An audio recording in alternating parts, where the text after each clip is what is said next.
வீரா சீரியல்ல இன்னைக்கு என்ன நடக்க போகுதுன்னு பார்க்கலாம் வாங்க வீடியோக்குள்ள போலாம். டேய் ராகவா, பனாரஸ் டிசைன்ல என்னென்ன வந்திருக்குன்னு முத்துக்கிட்ட ஒரு வார்த்தை சொல்லிடுடா, அப்பதானே அவனுக்கு வியாபாரம் பண்றதுக்கு சௌகரியமா இருக்கும்னு சொல்றாங்க ராமச்சந்திரன். கடையிலேயே முத்து தான் நல்ல வியாபாரம் பண்ண தெரிஞ்ச வியாபாரின்னு சொல்லி முத்துவை பெருமையா பேசிட்டு இருக்காங்க ராமச்சந்திரன்.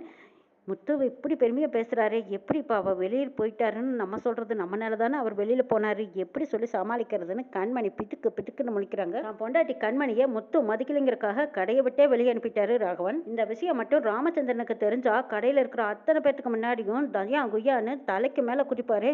எப்படியும் தெரியாமல் அமுத்திடணும்னு நினைக்கிறாங்க ராகவனும் கண்மணியும். பார்க்கலாம் என்னதான் சொல்ல போகிறாங்கன்னு பார்க்கலான்னு வீரா அப்படியே அவங்க ரெண்டு பேர்த்தையும் பார்த்துக்கிட்டே இருக்காங்க. நானும் இவ்வளவு நேரமாக பார்க்குற முத்துவை காணமே, இன்னைக்கு முத்து கடைக்கு வரலையா, எங்கடா காணோம் அப்படின்னு அங்கங்க தேடி பார்க்குறாங்க ராமச்சந்திரன்.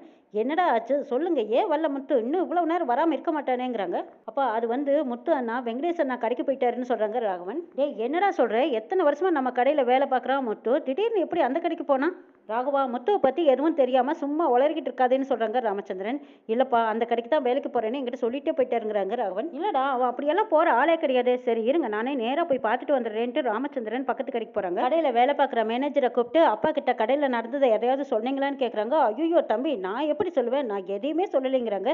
சரி சரி, எதுவுமே நடந்துக்கிட்ட மாதிரி காட்டிக்காதீங்க போங்கன்னு சொல்லி அனுப்பி வைக்கிறாங்க ராகவன். அவரும் நானா சொல்ல மாட்டேன் தம்பின்ட்டு போயிட்டாங்க. ராமச்சந்திரன் பக்கத்து கடைக்கு வர்றாங்க. அந்த கடை ஓனர் வந்ததும், ராமச்சந்திரா வா வா, ஏது திடீர்னு நம்ம கடை பக்கம் வந்திருக்கேன்னு கேட்குறாங்க. நான் முத்துவை பார்க்க வந்திருக்கேங்கிறாங்க. அப்படியா, அவன் இன்னைக்கு தான் வேலைக்கு வந்து சேர்ந்தான், இரு கூப்பிடுறேன்னு சொல்லி முத்துவை கூப்பிடுறாங்க. முத்து வந்து நிற்கிறாங்க. டே முத்து, ஏண்டா நம்ம கடை விட்டுட்டு இங்கேண்டா வந்தேன்னு கேட்குறாங்க. முதலாளி சொல்கிறாங்க, ராமச்சந்திரா எது பேசுறதா இருந்தாலும் தனியாக கூட்டிகிட்டு போய் பேசு, எல்லார் முன்னாடியும் எதுக்கு பேசிக்கிட்டு, நல்லாவா இருக்கு அப்படிங்கிறாங்க. அதுவும் சரிதான், சரி வாடா முத்து தனியாக போய் பேசலான்னு ராமச்சந்திரன் முத்துவை தனியாக கூட்டிகிட்டு போய் பேசுகிறாங்க. டே முத்து, உனக்கு என்னடா பிரச்சனை, ஏண்டா நம்ம கடையை விட்டுட்டு இந்த கடைக்கு வந்திருக்க, உனக்கு என்ன பிரச்சனை சொல்லுடா, என்கிட்ட சொல்கிறதுக்கு என்ன, யாராவது உன்னை ஏதாவது கடையில் சொன்னாங்களா சொல்லுடா, வேற ஏதாவது பிரச்சனையா, எதுவாக இருந்தாலும் நீ என்கிட்ட சொல்ல வேண்டியதானே, என்கிட்ட சொல்லாமல் திடுதிப்புன்னு இந்த கடையில் வந்து நின்னா என்னடா அர்த்தம் சொல்லுடா. சரி நீ எதுவும் சொல்ல வேண்டாம், நீ நம்ம கடைக்கு வந்துட்டு போலாம் வா, நான் வேணா அவர்கிட்ட பேசிக்கிறேன் வாங்குறாங்க ராமச்சந்திரன். ஐயா இல்லைங்க ஐயா, நான் இந்த கடையிலேயே இருந்துக்கிறேங்கிறாங்க முத்து. என்னடா சொல்கிறேன், ஏன்டா இப்படி சொல்கிறேன்னு கேட்குறாங்க. ஆமாங்க ஐயா, எனக்கு சம்பளம் பத்தல, என் பசங்களும் வளர்ந்துட்டாங்க, படிப்பு செலவு அது இதுன்னு பண தேவை நிறைய இருக்குங்க ஐயா, வாங்குற சம்பளம் வயிற்றுக்கும் செலவுக்குமே பத்துறது இல்லைங்க ஐயா, ஆனால் மிச்சப்படுத்த முடியறதில்ல, அதனால தான் சரி இங்கே சம்பளம் அதிகமாக தரதா சொன்னாங்க, இங்கே வந்துட்டேங்க ஐயாங்கிறாங்க முத்து. டேய் உன்னை பற்றி எனக்கு நல்லா தெரியும்டா, பணத்துக்கு ஆசைப்படுறவன் நீ கிடையாது, எத்தனையோ பேர் நம்ம கடையில் வேலை செஞ்சவங்களை எத்தனையோ ஆசையை காட்டி கூட்டிகிட்டு போயிருக்காங்க, பற்றியெல்லாம் நீயே என்கிட்ட வந்து சொல்லியிருக்கேன், அப்போவெல்லாம் போகாதவன் இப்போ ஏன்டா வந்த, என்ன காரணம் என்கிட்ட சொல்லு. ஐயா அப்போவெல்லாம் எனக்கு தோணலை, இப்போதான் எனக்கு தோணுது, திறமை இருக்கும்போது நம்மளும் பொழைச்சிக்கணும் இல்லைங்க ஐயாங்கிறாங்க முத்து. அதுக்கு நீயே என்கிட்ட பேசியிருக்கலாமே, சம்பளம் கட்டுவலி ஆகலைன்னா நீயே என்கிட்ட நேரடியாக கேட்டிருக்கலாம், நானும் உனக்கு சம்பளம் கொடுத்துருப்பேனடா, நீ என்ன இங்கே வந்த. ஐயா நீங்கள் என்ன சொல்லி கூப்பிட்டீங்கனாலும் சரி, இப்போதைக்கு என்னால் அங்கே வர முடியாதுங்க ஐயா, என்னை தப்பாக எடுத்துக்காதீங்க, நான் போய் வேலையை பார்க்குறேன்ட்டு முத்து போகிறாங்க. அன்னையிலேருந்து இன்னை வரைக்கும் நம்ம கடைக்கு நல்ல ஒரு தொழிலாளி முத்து, ஆனால் இன்னைக்கு இவன் இப்படி சொல்கிறான்னா இதுக்கு பின்னாடி ஏதோ ஒரு காரணம் இருக்குது அப்படின்னு ராமச்சந்திரனுக்கு அதை ஏற்றுக்க முடியாமல் ஒரு சந்தேகம் இருக்குது. முதலாளியும் வந்து ராமச்சந்திரன்கிட்ட பேசுகிறாங்க. இங்கே பாருப்பா, உனக்கு எனக்கு எதுவும் சங்கடம் வந்துட போகுது, அவராக வந்தார் நானும் சேர்த்துக்கிட்டேன்ப்பா, அதனால நீ என்னை எதுவும் தப்பாக நினச்சிக்காதீன்னு கேட்குறாங்க. அப்படியெல்லாம் நான் எதுவும் நினைக்கலைங்க, முத்து ரொம்ப நல்லவ, ரொம்ப விசுவாசமானவ, அவனை நீங்கள் நல்லா பார்த்துக்கோங்கன்னு சொல்லிட்டு ராமச்சந்திரன் அங்கிருந்து போகிறாங்க. மாறன் முத்துவை கூப்பிட்டு, நான் சொன்ன மாதிரியே அப்பா கிட்ட சொல்லிட்டீங்களான்னு கேட்குறாங்க. ஆமாம் தம்பி, நீங்கள் சொன்ன மாதிரியே நான் அப்பா கிட்ட சொல்லிட்டேன், எனக்கு அப்படியே முள்ளு மேலே நிற்கிற மாதிரி இருந்தது தெரியுமா, அப்பாவும் நான் சொன்னதை நம்பி போயிட்டாங்க, ஆனால் அவர் மனசு ரொம்ப கஷ்டப்பட்டிருக்குமல்ல தம்பிங்கிறாங்க முத்து. முத்து மாறன் ரெண்டு பேரும் பேசிட்டு இருக்கிறத வீரா அந்த பக்கமாக மறைஞ்சு நின்று கேட்டுட்டு இருக்கிறாங்க. அப்பா மனசு கஷ்டப்பட்டிருக்கும் தான், அப்புறம் நம்மளுக்கு வேறு வழி இல்லைங்கிறாங்க மாறன். என்னால் உங்கள் குடும்பத்தில் எந்த பிரச்சனையும் வந்துடக்கூடாது தம்பிங்கிறாங்க முத்து. ஆமாம், நீங்கள் மட்டும் உண்மையை சொல்லியிருந்தா அந்த இடத்துல நடந்திருக்கிறதே வேற, எத்தனை பையன் தானே மருமக தானேன்னு எல்லாம் பார்த்துருக்க மாட்டாங்க, பெரிய ரணகலமே நடந்திருக்குங்க. நான் அவரை பார்க்கறக்கு சாப்பிட்டா வேணா தெரியும், ஆனால் அவர் எப்படி கோவப்படுவாருன்னு எனக்கு மட்டும்தான் தெரியும், எவ்வளவு தடவை நான் அவர்கிட்ட அடிவாங்க. தம்பி வயசுல நீ சின்னவனா இருந்தாலும் மனசளவுல ரொம்ப பெரியவன் தம்பிங்கிறாங்க முத்து.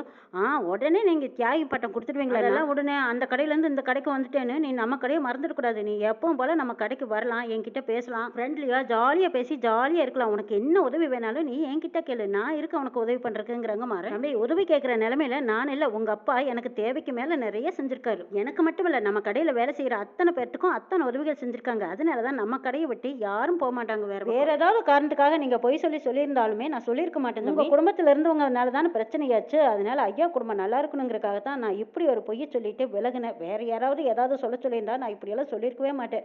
ஐயா மனசு கஷ்டப்பட்டது எனக்கு சங்கடமா இருக்குதுங்கிறாங்க முத்து. சரி தம்பி, எனக்கு வேலைக்கு நேரமாச்சு, நான் கிளம்புறேன்னு சொல்லிட்டு போறாங்க. இதெல்லாம் பார்த்துக்கிட்டு இருந்த வீராவுக்கு மாறன் மேல ஒரு மரியாதை வருது. இருந்தாலும் காட்டிக்காம போறாங்க. ராமச்சந்திரன் ஒரே குழப்பத்தோட கடக்குள்ள வர்றாங்க. ராகவன் நல்லவர் மாதிரி வந்து ராமச்சந்திரன் கிட்ட, அப்பா என்னாச்சு, என்ன சொன்னாருன்னு கேட்குறாங்க. ராமச்சந்திரன் அவங்களோட பேச்சை சட்டை பண்ணிக்காம அவங்க சேர்த்து விட்ட ஒரு பொண்ணுகிட்ட வந்து, ஏமா என்னாச்சு, ஏன் முத்து கடைக்கு வரலன்னு சொன்னா என்ன காரணம் உனக்கு தெரியுமலன்னு கேட்குறாங்க. அவரே தான் வரலன்னு சொல்லிட்டு போனாருன்னு ராகவன் முந்திரி கட்ட மாதிரி முந்திக்கிட்டு சொல்றாங்க. டே நீ கொஞ்சம் அமைதியா இரு, நான் உங்ககிட்ட கேட்கல, நீ சொல்லுமாங்கிறாங்க. அந்த பொண்ணு ராகவனை பாக்குறாங்க. ராகவன் ஏற்கனவே மிரட்டி வச்சிருக்காங்க. இந்த கடையில நடந்த விஷயத்தை யாராவது அப்பா கிட்ட சொல்லிட்டீங்க, உங்களுக்கு இதே நிலைமை தான், கடை விட்டு வெளியே அனுப்பியிருப்பேன்னு வேற சொல்லி மிரட்டி வச்சிருக்காங்க. இதை நினைச்சு பார்த்தா அந்த பொண்ணு எனக்கு எதுவும் தெரியாதுங்க ஐயான்னு சொல்லுது. முத்து நம்ம கடையை விட்டு வேற கடைக்கு போற ஆள் கிடையாது. அவன் தான் உன்னை தங்கச்சி மாதிரி இந்த கடையில கூட்டிட்டு வந்து சேர்த்துனா, எதுவா இருந்தாலும் உன்கிட்ட சொல்லியிருப்பா, உனக்கு தெரியும், என்னென்னு சொல்லுன்னு கேட்குறாங்க ராமச்சந்திரன். ஏதாவது பிரச்சனையா, உன்கிட்ட ஏதாவது சொன்னானா, என்கிட்ட சொல்லுன்னு கேட்குறாங்க. ஐயா அதெல்லாம் எனக்கு எதுவுமே தெரியாதுங்க ஐயாங்கிறாங்க. ராமச்சந்திரனுக்கு புரிஞ்சு போச்சு, இதுக்கு பின்னாடி ஏதோ நடந்திருக்கு, யாரும் என்கிட்ட சொல்லாம மறைக்கிறாங்கன்னு தெரிஞ்சுக்கிட்டு எல்லாரும் இங்க வாங்கன்னு கூப்பிடுறாங்க. எல்லாருமே வந்து நிக்கிறாங்க. உங்களுக்கு என்ன பிரச்சனையா இருந்தாலும் எதுவா இருந்தாலும் என்கிட்ட நேரடியா நீங்க சொல்லலாம். ஆனா நீங்க என் கூடவே இருந்துட்டு இன்னைக்கு பாதியில விட்டுட்டு போறது எனக்கு ரொம்ப வருத்தமா இருக்கு. நான் உங்க எல்லாத்தையுமே கடை ஸ்டாப்பா பார்க்கல, என் குடும்பத்துல ஒருத்தனா தான் நான் பாக்குறேன்னு சொல்றாங்க ராமச்சந்திரன். ஐயா நாங்களும் அப்படியெல்லாம் நினைக்கலங்க ஐயாங்கிறாங்க. தெரியும்பா, ஆனா முத்து இன்னைக்கு என்னை விட்டு போயிட்டானே, நான் அவன்கிட்ட இந்த கடையை விட்டு போனதுக்கான காரணம் என்னன்னு கேட்டதுக்கு அவன் என்கிட்ட என்ன சொன்னான் தெரியுமா, எனக்கு சம்பளம் பத்தலைன்னு சொன்னான். சம்பளம் காரணம் கிடையாது, அவனுக்கு வேற ஏதோ நடந்திருக்கு, அதான் என்கிட்ட அவன் மறைக்கிறான். என்னன்னு தான் எனக்கு தெரியும். இந்த கடையை ஆரம்பிச்ச போது என்கிட்ட பெருசா காசு பணமெல்லாம் கிடையாது. ஆனா என்னைய நம்பி வந்த 4 மனுஷங்க தான் என்கிட்ட இருந்தாங்க. இத்தனை வருஷத்துல நான் எத்தனையோ லாப நஷ்டங்களை நான் பார்த்திருக்கிறேன். நஷ்டப்பட்ட போது கூட எனக்கு பெரிய இழப்பா தெரியல. ஆனா முத்து இன்னைக்கு என்னை விட்டு போனதுக்கு அப்புறம் பெரிய இழப்பா நான் உணர்றேன். இந்த இழப்பை என்னால தாங்கிக்க முடியல. இனிமே இந்த மாதிரி ஒரு சம்பவம் நம்ம கடையில நடக்கக்கூடாது. உங்க எல்லாத்துக்குமே ஒரு நஷ்டமோ கஷ்டமோ எதுவா இருந்தாலும் என்கிட்ட நீங்க நேரடியா சொல்லலாம். ஆனா இந்த மாதிரி யாரும் பண்ணிடாதீங்க. ராகவா, எந்த ஒரு சிச்சுவேஷன்லயும் நம்ம ஸ்டாப்புக்கு எந்த ஒரு குறையும் வைக்க கூடாதுடாங்கிறாங்க ராமச்சந்திரன். சரிங்கிறாங்க. நம்மளுக்கு எப்படி அவங்க மரியாதை கொடுக்குறாங்களோ அதே மரியாதையை நாமளும் கொடுக்கணும்டா. அப்பா நாம எல்லாத்தையும் அப்படித்தான்ப்பா பாக்குறோங்கிறாங்க ராகவன்.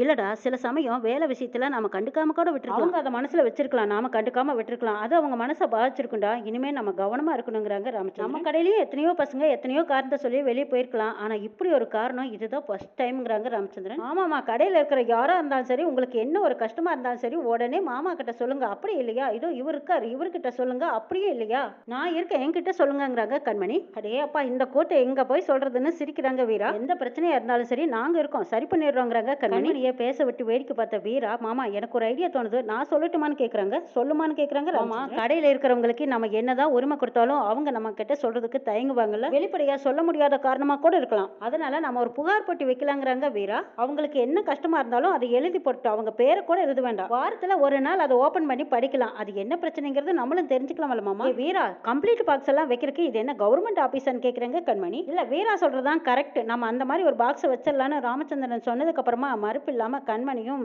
சரிங்கிற மாதிரி தலையாட்டிக்கிறாங்க. வீரா ஒரு பெட்டியை வைக்கிறாங்க. உங்களுக்கு யாருக்கு என்ன பிரச்சனையா இருந்தாலும் நீங்க இந்த புகார் பெட்டியில எழுதி போடலாம், அதன்படி நாங்க படிச்சு பார்த்துட்டு அதை நாங்க நடவடிக்கை எடுப்போங்கிறாங்க வீரா. இங்க இருக்கிற யாருமே யாருக்காகவும் பயப்பட வேண்டிய அவசியமே கிடையாது, இங்க எல்லாருமே ஒரே சமம். ராமச்சந்திரன் சார் எப்பவும் உங்க கூடவே இருப்பாங்கிறாங்க. சரி, எல்லாரும் நல்லா கேட்டுக்கிட்டீங்களா. வீரா ராமச்சந்திரன் கிட்ட சாவியை கொடுக்குறாங்க. இந்த சாவி உங்ககிட்ட எப்பவுமே இருக்கட்டும், உங்களுக்கு தெரியாத விஷயங்கள் கூட இதை வேற யாராவது ஓபன் பண்ணி பாக்குறதுக்கு வாய்ப்பு இருக்கு. தப்பு செய்யணும்னு நினைக்கிறவங்க கூட அதை பத்தி யோசிப்பாங்க. ஆமா, சரியா சொன்னேன் அப்படின்னு சொல்லி ராமச்சந்திரன் சாவியை வாங்கிக்கிறாங்க. சரி, எல்லாரும் அவங்க வேலையை பாருன்னு சொல்லிட்டு போயிடுறாங்க. கண்மணி, ராகவன் இவங்க எல்லாரும் வேலையை பார்த்துட்டு இருக்கும்போது கரெக்டா அந்த நேரம் பார்த்து பிருந்தா வராங்க. பிருந்தாவை பார்த்ததும் கண்மணியோட, ஏ பிருந்தா என்னடி இப்பதான் நம்ம கடைக்கு வரணும்னு தோணுச்சா, வா உள்ளவான்னு கூப்பிடுறாங்க. ஆமா, மாமா எங்கேங்கிறாங்க. அதோ அங்க வேலை பார்த்துட்டு இருக்காரு பாருங்கிறாங்க. அடடே பிருந்தா, வா உனக்கு ட்ரெஸ் எல்லாம் ஏதாவது எடுத்துக்கிறியா, புதுசா நிறைய டிசைன் வந்திருக்கு, எடுத்துக்கோங்கிறாங்க ராகவன். இல்ல மாமா, அதெல்லாம் ஒண்ணும் வேண்டாம், என்கிட்ட நிறைய ட்ரெஸ் இருக்கு. பிருந்தா, மாமா தான் சொல்றாருல ஒரு ட்ரெஸ் எடுத்துக்கோங்கிறாங்க கண்மணி.